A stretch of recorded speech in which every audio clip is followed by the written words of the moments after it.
नमस्कार, आदाब। देश में कोरोना नाम की महामारी है और ये महामारी या इस तरह की महामारी हमारे देश में पहली बार नहीं आई है। पहली बार का मतलब नेताओं द्वारा भी हमारे देश में महामारियां आती रही हैं और आती रहेंगी।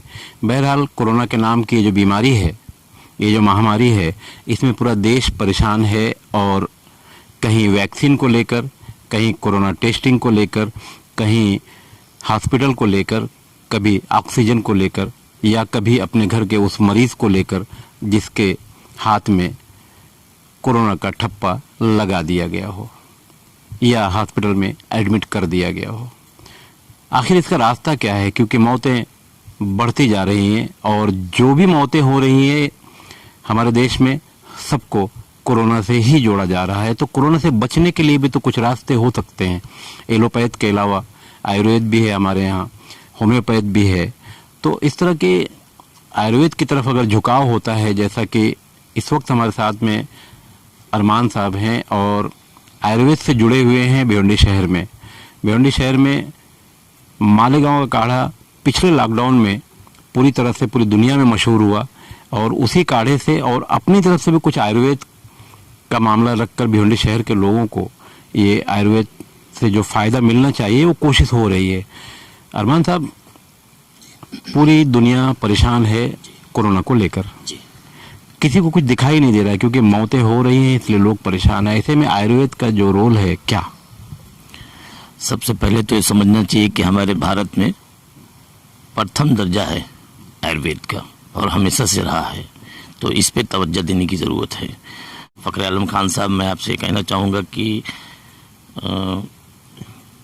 ये जो बीमारी चल रही है सर्द उत्तर है और सर्द उत्तर बीमारियों में मतलब लोग समझ नहीं पा रहे हैं। जैसे सर्द तर माने क्या, जैसे दर्शक जो है हमारे वो समझ जाएं आसानी से। सर्द तर मतलब ये होता है कि इसका मिजाज सर्द तर्द है, यानी ये सर्दी के ज़रिए होगा, नाक के ज़रिए इंटरनल करेगा ये, इसलिए इसको सर्द तर कहते हैं। यानी इसका ताल्लुक नाक से है, ये नाक के ज़रिए दाखिल होगा।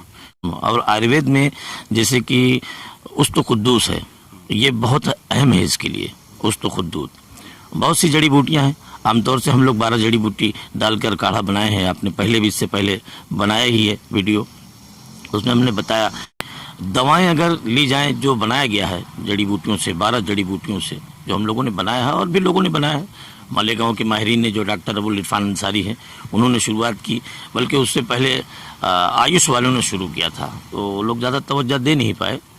तो बहरहाल ठीक है, जिसने भी कदम बढ़ाया आगे, हमने भी कोशिश की और आज आपके सामने है। तो मैं ये कहना चाहूँगा खान साहब कि आयुर्वेद में इसका रास्ता है, हमें गर्म दवाएं देनी होंगी और गर्म दवाएं देने से इससे हम नजात पा सकते हैं। अब उसमें जो भी जड़ी बूटियां हैं उसका इस्तेमाल करके जनता इसको अपनी मुसीबत को दूर कर सकती है। आगे फिलहाल आपके पास जो काढ़ा मिल रहा है, अवेलेबल है, उससे आपके यहाँ आने वाले जो लोग हैं बढ़ रहे हैं या घट रहे हैं?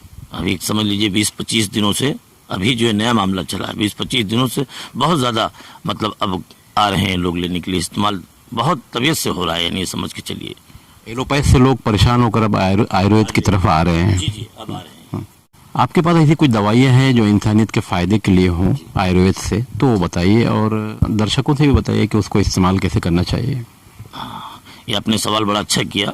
आपके चैनल के माध्यम से मैं बताना चाहूँगा फ़खर आलम खान साहब कि अब तक जो हम लोगों ने चलाया है, 11 महीने हो गए धीरे धीरे, इससे पहले भी आपने वीडियो बनाई थी, तो जो काढ़ा हमने बनाया है 12 जड़ी बूटियों से, मैं आवाम से चाहूँगा कि उसका इस्तेमाल करे वो, और अब तक कम से कम 11 लाख लोग इस्तेमाल कर चुके हैं। फिर से मेरी गुजारिश है आवाम से कि उस पर तवज्जो दे। तो ये काढ़ा फिर लोगों को, यानी पब्लिक को, जो भिवंडी शहर में रहते हैं या आसपास में रहते हैं, उन्हें कैसे मिलेगा, कहाँ से मिलेगा? इसके लिए बंजारपट्टी नाके पे संजीवनी मेडिकल के सामने ब्रिज के नीचे मालेगांव का काढ़ा लगा हुआ है, वहाँ आ सकते हैं। अरमान अली अंसारी मिल सकता है लोगों को। और हम तो कोरोना पार्ट 2 में परेशान हैं। ऐसे में सरकार ने तो ऐलान किया, इसके पहले भी किया था कि लोगों को मास्क लगाना चाहिए, तो आपकी राय क्या है? जहाँ तक सरकार ने मास्क लगाने का ऐलान किया है, तो अब चूँकि डॉक्टरों ने उसको समझ कर ऐलान किया है, सरकार को मशवरा दिया है, तो बेहतर है उसका इस्तेमाल होना चाहिए। लेकिन इस नई जो महामारी आई है बढ़कर, इसके लिए हमारे यहाँ एक नया काढ़ा हमने ईजाद किया है। तो मैं आवाम से गुजारिश करूँगा कि आकर उसे इस्तेमाल करें, जो नया काढ़ा। बहरहाल दुनिया परेशान है दवाइयों को लेकर, हालात को लेकर, मौतों को लेकर। जितना होना है उतना तो होना ही है, क्योंकि मर्जी उसकी है। आयुर्वेद की तरफ हमारे देश का झुकाव अब बड़ी तेज़ी से हो रहा है। बहरहाल काढ़ा हो या मालेगांव का काढ़ा हो या आयुर्वेद की ऐसी कोई दवा हो जो कोरोना के ताल्लुक से इस्तेमाल की जा सके, वो फ़ायदेमंद होगी। ये हमारे साथ में थे। आज हम अपने दर्शकों से बात कर रहे हैं, और इस ताल्लुक से अगर हमारे दर्शकों को अरमान साहब से कुछ बात करनी होगी तो आगे स्क्रीन पर इनका नंबर भी है, मेरा नंबर भी है, या कमेंट बॉक्स में जाकर आप सुझाव भी दे सकते हैं या और जानकारी भी ले सकते हैं। मैं शिवम झा के साथ खान फखर आलम। हमारे चैनल पर जो भी खबरें दिखाई जा रही हैं वो सही हैं, अच्छी हैं और शहर के हित के लिए हैं, तो आप हमारा चैनल सब्सक्राइब भी कर सकते हैं यूट्यूब पर जाकर भारत शक्ति समाचार।